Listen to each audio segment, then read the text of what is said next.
आज की क्लास में अपने आयत के बारे में और वर्ग के बारे में पढ़ेंगे। पिछली क्लास में भी अपने आयत और वर्ग के बारे में कुछ पढ़ा था, उससे आगे की शुरुआत करते हैं। आज नया क्वेश्चन लेते हैं। एक आयताकार भूखंड की लंबाई व परिमाप का अनुपात 1:3 है, तो लंबाई व चौड़ाई का अनुपात क्या होगा। ये क्वेश्चन है अपने पास कि एक आयताकार भूखंड है जिसकी लंबाई और चौड़ाई का लंबाई और परिमाप का अनुपात अपने को 1:3 दे रखा है, और ये कह रहा है कि लंबाई और चौड़ाई का अनुपात क्या होगा। तो सबसे पहले अपने देखते हैं कि जो अनुपात दे रखा है, अनुपात को अपने साधारण संख्या में बदल लेते हैं। मान लेते हैं कि ये लंबाई है वो 10 है और परिमाप है वो 30 है। देखो, दोनों के साथ में एक ही संख्या से गुणा कर सकते हैं। जब कोई संख्याएं अनुपात में दी गई होती है तो एक ही संख्या से गुणा करने पर कोई परिवर्तन नहीं आता है, क्योंकि वापस इनको काटेंगे तो 1 और 3 का ही अनुपात आ जाएगा अपने पास में। तो 10 और 30 है, ये अपने ले लेते हैं। अब देखो, इससे आगे अपने क्या करते हैं। लंबाई आ गई 10, परिमाप 30 है, तो मेरे को बताइए कि ये आयत है अपने पास, ये लंबाई 10 है, ये भी 10 है, ये चौड़ाई मैं x मान लेता हूं तो ये भी x होगी। तो अब देखो लंबाई कितनी हो गई, ये भी 10 और ये भी 10, यानी लंबाई अपने पास हो गई टोटल 20, और परिमाप यानी चारों तरफ की माप है 10, x, 10 और x। इन चारों को जोड़ेंगे तो 20 + 2x होगा, और इसका मान क्या है अपने पास परिमाप का, ये दे रखा है 30। परिमाप का मान कितना दे रखा है 30, तो 2x के बराबर कितना आएगा 30। 20 प्लस का है, इधर से इधर जाएगा तो ये आ जाएगा माइनस में, घटाएंगे तो आ जाएगा 10, किसका मान 2x का, और x का मान क्या आ जाएगा 2 गुणा में है, कहाँ चला जाएगा भाग में, तो भाग में जाएगा तो x का मान कितना आ जाएगा 5। अब इसने पूछा क्या है अपने से, लंबाई व चौड़ाई का अनुपात। तो लंबाई व चौड़ाई का अनुपात पूछा है, तो लंबाई और चौड़ाई, लंबाई कितनी है 10, चौड़ाई कितनी है 5, तो अनुपात क्या आ जाएगा 2:1, क्योंकि दोनों ही संख्याएं 5 से कट रही है, तो ये अनुपात आ जाएगा 2:1। आपको ऑप्शन दे रखे होंगे 1:2, बी 2:1, इस प्रकार ऑप्शन दे रखे होंगे, तो कंफ्यूज होने की जरूरत नहीं है। जो इसने पहले कहा है वो पहले ही लेना है, और जो बाद में कहा है वो बाद में ही लेना है। इसने लंबाई और चौड़ाई का अनुपात पूछा है, अगर यही अनुपात ये कहता कि चौड़ाई व लंबाई का अनुपात क्या होगा, तो ये अनुपात 1:2 हो जाता। अब ये लंबाई और चौड़ाई का अनुपात है, इसलिए ये 2:1 ही सही होगा, 1:2 नहीं होगा। ध्यान रखना इस बात का। अब अपने आगे वाले क्वेश्चन की तरफ बढ़ते हैं। नेक्स्ट क्वेश्चन,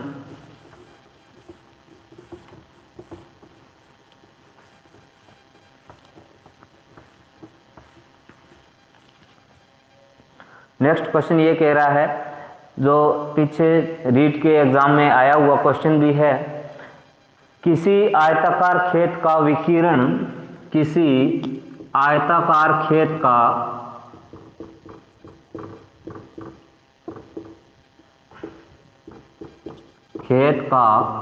विकिरण 17 सेमी है, 17 मीटर है,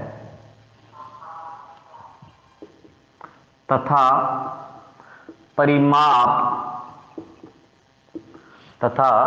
परिमाप है वो 46 मीटर है। परिमाप 46 मीटर है, तो ये कह रहा है कि इस खेत का क्षेत्रफल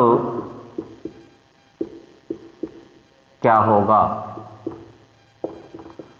देखो, पिछली बार रीट में आया हुआ क्वेश्चन है, पीछे से पीछे आया था शायद ये, कि किसी आयताकार खेत का विकीर्ण है वो 17 मीटर है और परिमाप है वो 46 मीटर है, तो इस खेत का क्षेत्रफल क्या होगा। सबसे पहले अपने एक आयताकार खेत बना लेते हैं। अब देखो ये कह रहा है कि इसका विकीर्ण है वो 17 है, मैं ये एक विकीर्ण खींच लेता हूं और ये 17 मीटर है। अब देखो इस खेत की बात कर रहा हूं तो इस खेत का परिमाप है ये कह रहा है 46 है, यानी चारों भुजाओं का जोड़ है वो 46 है। तो मेरे को बताइए कि दो भुजाओं का योग कितना होगा। तो 46 पूरे का है तो दो भुजाओं का कितना आ जाएगा जोड़, इसका और इसका मान लेते हैं तो ये कितना आ जाएगा 23। एक लंबाई और एक चौड़ाई, इन दोनों का जोड़ कितना बच गया, 23 बच गया। अब अपने देखते हैं कि लंबाई और चौड़ाई का जोड़ है 23 बचा है, मैं लंबाई x कह देता हूं, चौड़ाई y कह देता हूं। तो क्या होगा, लंबाई x और चौड़ाई y मान ली, तो ये x है तो ये भी क्या होगी x हो जाएगी।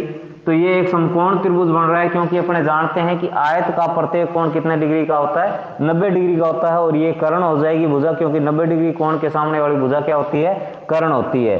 तो इसमें पाइथागोरस प्रमेय लगेगी। पाइथागोरस प्रमेय की बात करें तो वो क्या होती है, पाइथागोरस प्रमेय ये अपने को क्या बताती है कि आधार स्क्वायर प्लस कर्ण स्क्वायर, आधार स्क्वायर प्लस लंब स्क्वायर बराबर क्या होता है, कर्ण की स्क्वायर होती है। यानी X square plus Y square बराबर 17 की स्क्वायर। 17 की स्क्वायर क्या आ जाएगी, 289 मीटर आ जाएगी। 17 की स्क्वायर आ गई 289 मीटर स्क्वायर। अब ये देखो अपने कि लंबाई x और y, लंबाई और चौड़ाई है वो कितनी है अपने पास, 23 है। तो इस 23 के ऐसे दो टुकड़े ले लो जिनका वर्गों का जोड़ क्या हो जाए, 289 हो जाए। तो इसके अपने टुकड़े करते हैं तो एक तो टुकड़ा आता है 15 और एक आता है 8। तो मैं एक 8 ले लेता हूं, एक 15 लेता हूं। इसके अलग अलग टुकड़े करके आप देख सकते हो पेपर के अंदर भी, जैसे ये दो टुकड़े ले रहे हो तो इनका क्षेत्रफल जो दे रखा होगा ऑप्शन पे, वहां पे भी मैं थोड़ा सा आपको बताऊंगा किस प्रकार आपकी सहायता मिलेगी ये टुकड़े लेने में भी।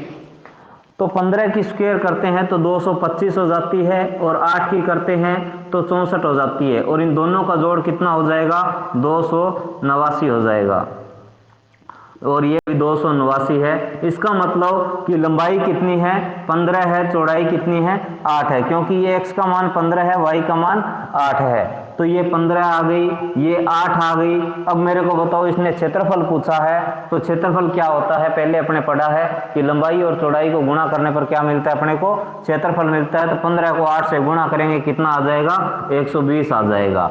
अब देखो ऑप्शन में आपको क्या दे रखा है, ऑप्शन में इसने 112, ऑप्शन ए दे रखा है 112, ए ऑप्शन बी ये दे रखा है आपको 120, ऑप्शन सी ये दे रखा है आपको 132, और ऑप्शन डी ये दे रखा है 289।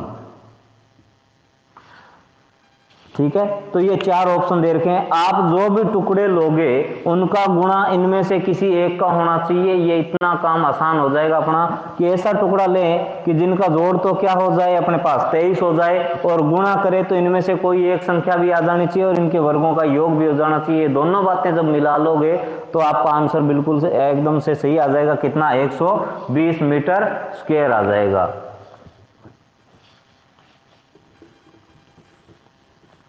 अब अपने नेक्स्ट क्वेश्चन की तरफ बढ़ते हैं। बहुत ही आसान आसान क्वेश्चन हैं।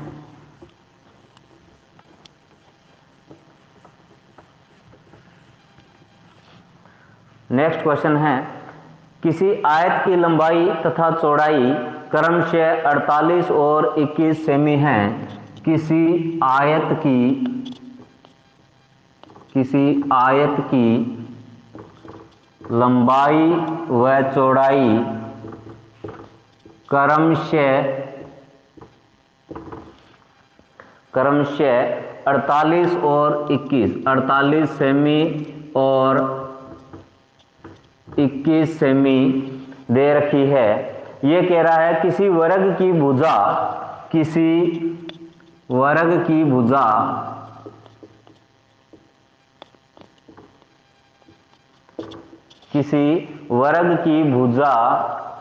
इस आयत की लंबाई का 2/3 है। इस आयत की लंबाई का 2/3 2/3 है। तो आगे ये क्या पूछ रहा है कि इनके क्षेत्रफलों का योग क्या होगा। इनके क्षेत्रफलों का योग,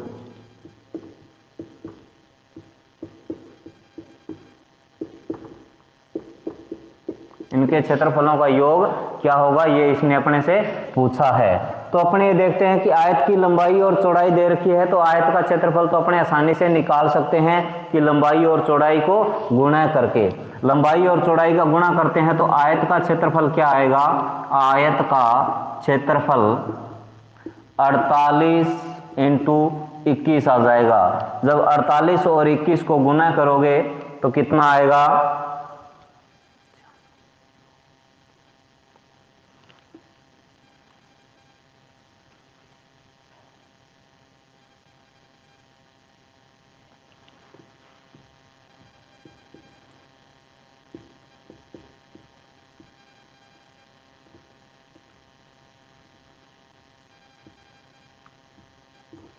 1008 आ जाएगा।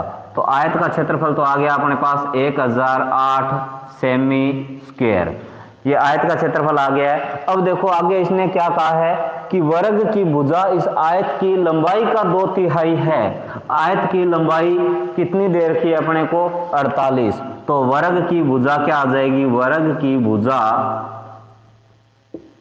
आयत की लंबाई की 2/3 है, यानी 48 का 2/3 का मतलब गणित में गुना होता है। तो 3 से भाग दे देंगे, कितना आएगा 16, और 16 को 2 से गुणा करेंगे कितना आ जाएगा 32। तो वर्ग की भुजा आ गई 32 सेमी। अब देखो वर्ग का क्षेत्रफल क्या आएगा, तो वर्ग का क्षेत्रफल क्या होता है, भुजा की स्क्वायर होती है। तो भुजा की स्क्वायर होती है तो 32 की स्क्वायर कर देते हैं, 32 की स्क्वायर करेंगे तो कितना आ जाएगा, 32 को 32 से गुणा कर लेते हैं तो कितना आएगा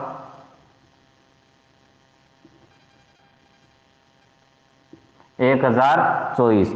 तो इस वर्ग का क्षेत्रफल कितना आ गया है 1024 सेमी स्क्वायर। अब इसने अपने से पूछा है कि आयत के क्षेत्रफल, इनके क्षेत्रफलों का योग, इनके मतलब आयत और वर्ग दोनों के क्षेत्रफलों का योग पूछा है। तो 1008 और 1024 इन दोनों को जोड़ देते हैं तो कितना आता है 2032 सेमी स्क्वायर आ जाएगा अपना आंसर। समझ में आ गया होगा ये क्वेश्चन। अपने आगे बढ़ते हैं हम नेक्स्ट क्वेश्चन की तरफ।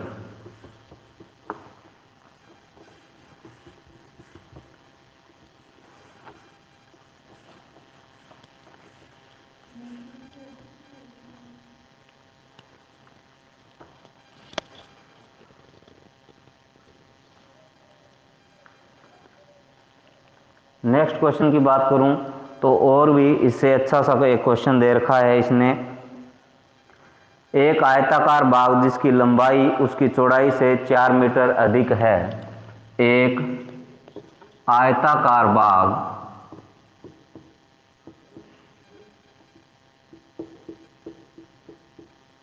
जिसकी लंबाई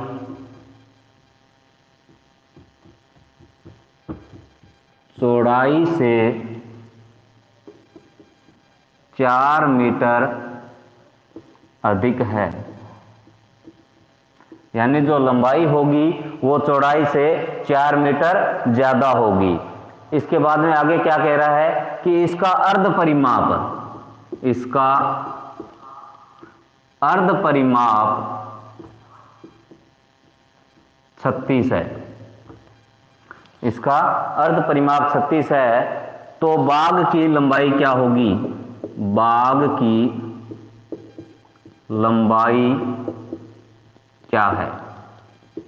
और देखो बहुत ही आसान क्वेश्चन है, कुछ भी नहीं है क्वेश्चन में। देखो एक आयत बनाते हैं, अपने आयताकार बाग है तो आयत बना लेते हैं, थोड़ा सा डायग्राम बना लेते हैं तो प्रश्न है और भी आसान हो जाता है। अब इसने क्या कहा है, अर्ध परिमाप 36 है। अर्ध परिमाप का मतलब है कि लंबाई और चौड़ाई, ये y है तो ये x होगी मान लेते हैं, तो इन दोनों का जोड़ है वो कितना है, 36 है, ये दे रखा है इसने। और इसके साथ में क्या कहा है, लंबाई है वो चौड़ाई की से 4 मीटर अधिक है, लंबाई है वो चौड़ाई से 4 मीटर अधिक है। तो अपने मान लेते हैं यहाँ पे लंबाई क्या है, x मान लेते हैं, लंबाई x होगी, सॉरी चौड़ाई x होगी, तो वो लंबाई क्या हो जाएगी, x से